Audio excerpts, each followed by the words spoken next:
Eu nasci num lar adventista, minha mãe é adventista, meu pai infelizmente não é, mas minha avó, meus bisavós, minha família por parte de mãe inteira da igreja, tem alguns pioneiros também na família.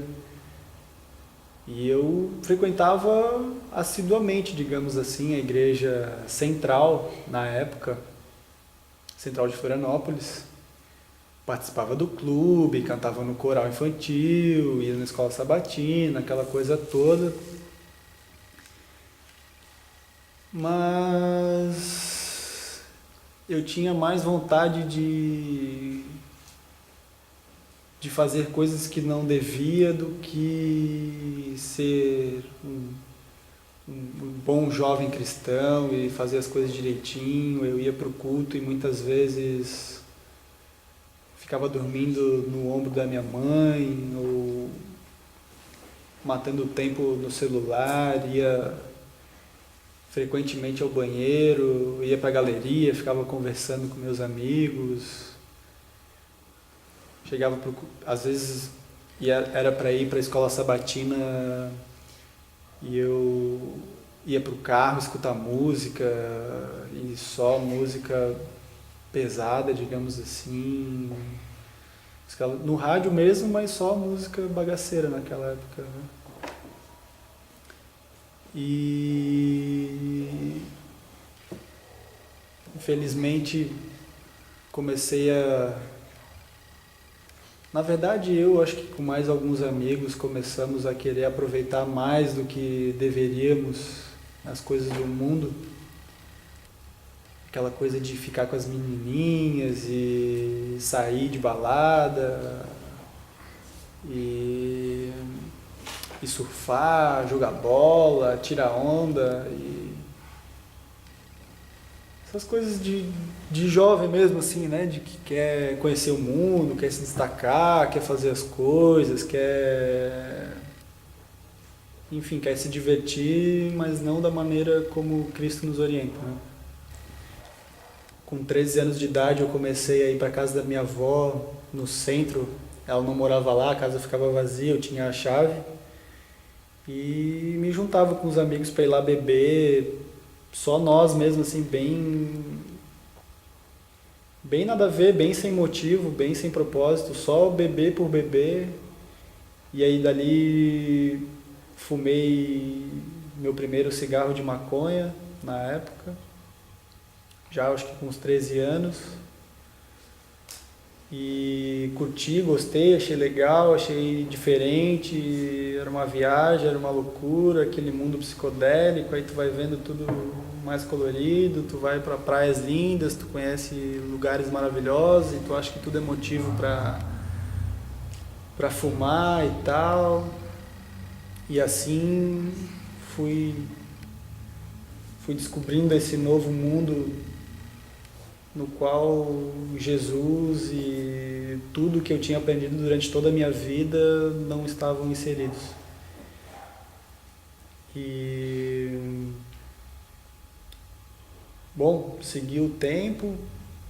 Com 16 anos eu troquei completamente as amizades. Nessa época fazia o ensino médio, tive alguns problemas em decorrência do uso da maconha e de sair, de não levar nada a sério. Não queria nem saber de carreira, de profissão, de futuro, de estabilidade, nada nesse sentido. E aí acabei no supletivo, cursando supletivo para terminar o ensino médio. Bom, né, me juntei com esses amigos mais velhos que já saíam, que já faziam várias, tipo, toda hora, durante a semana, finais de semana. Eu trabalhava com meu pai, ganhava dinheiro, então sempre podia sair com eles. E nossa, a gente ia para baladas pesadíssimas assim, onde droga e promiscuidade eram constantes, bebida até amanhecer do dia praticamente. E assim se seguiu minha vida. Comecei a fazer faculdade também, né? Aí já mudando um pouco, parei de fumar maconha mais ou menos com 16 anos também, porque eu comecei com 14, fumei bastante, com 16 já resolvi, já vi que era uma besteira. Esses meus amigos, por mais que não tivessem nenhum parâmetro cristão, me incentivavam a não agir dessa forma, que era prejudicial e que era um atraso de vida e tal. Eu fui parando, mas em compensação fui saindo cada vez mais, fui, né, curtindo cada vez mais a vida. E, bom, comecei a fazer faculdade ali com 19 anos. Achei muito interessante a minha faculdade, eu faço direito, me destaquei de certa forma, aprendi bastante, tinha boas perspectivas de trabalho, de futuro. E levava uma vida aparentemente normal aos olhos do mundo. Me dava bem na faculdade, me dava bem no trabalho, saía frequentemente, tinha bons amigos,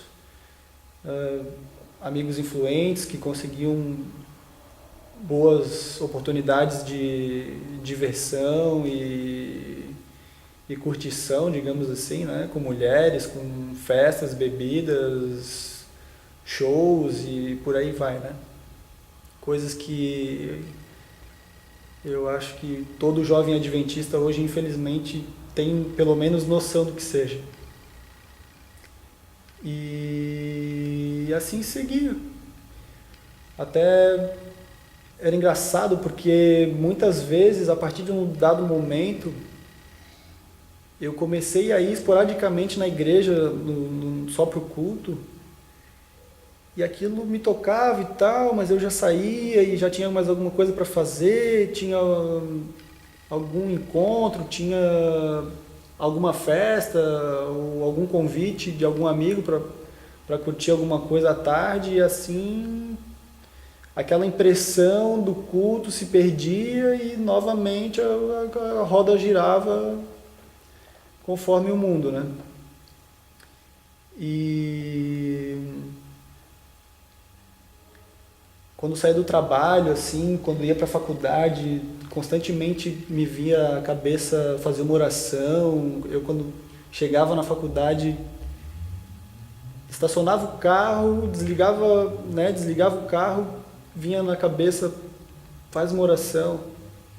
E eu até não queria ouvir isso, porque não queria ter comunhão com Deus, porque me sentia hipócrita, achava que aquilo não me faria bem, assim, né? Até porque pesava na minha consciência, eu sabia que estava errado, tipo, não deveria estar orando, sendo que era tão pecador como na época. E aí, mesmo assim, orava, né? Não resistia, orava: Senhor, me coloca no caminho certo, dirige a minha vida. E do trabalho, muitas vezes, saía do trabalho, passava pela ponte, eu saía do fórum da capital, cruzava a ponte para vir para Estácio de Sá, aqui no Estreito, e sempre tinha um final de tarde bonito, assim, um pôr do sol maravilhoso, e aquilo me remetia assim ao céu, à volta de Jesus, né, como eu tinha aprendido na infância. E aquilo, nossa, aquilo pesava na minha consciência de um jeito tremendo, assim, ó. Eu via, pô, eu sei que Jesus vai voltar, sei que esse mundo está perdido, sei que ele vai acabar um dia, e no entanto eu estou aqui irreconciliável, não querendo saber, não querendo buscar, não tendo forças. E aumentava o som, fechava a janela, olhava para o lado, me rebelava mesmo, porque não queria saber daquele incômodo na minha consciência, digamos assim. E o Espírito Santo não me deixava, ia cada vez insistindo mais e mais.